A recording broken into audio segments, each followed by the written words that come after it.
So guys, mo ni ang resulta pag mag-spray mo og Kobe. Ganito mangyayari pag nag-spray ka ng Kobe guys. Ayan o. Kobe Love Car Life Helmet Disinfecting Foam. Okay, ayan siya guys. Ganyan siya pag nag-spray kayo. Ayan, tignan nyo to. Ayan.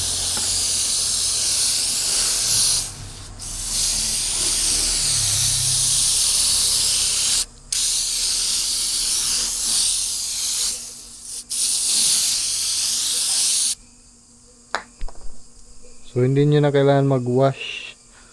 Ito na, kaya ito lang ang kailangan nyo, mawala na yung amoy sa helmet nyo. Magiging mabango na siya ulit. So try nyo to guys.